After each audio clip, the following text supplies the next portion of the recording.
Basic ass fried chicken. Chicken tenders, cut them up.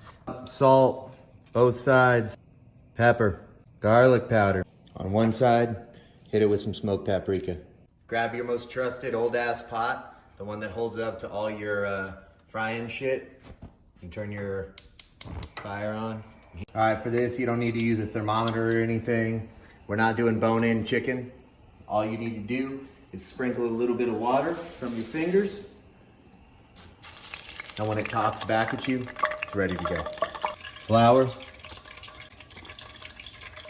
Buttermilk.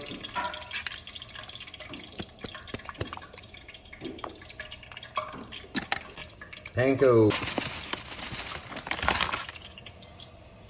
All right, nugget, flour, buttermilk, panko. Dip it, press it, so the breadcrumbs get all around it. Make it look like that, put it in. When it looks like that, all badass, pull it out.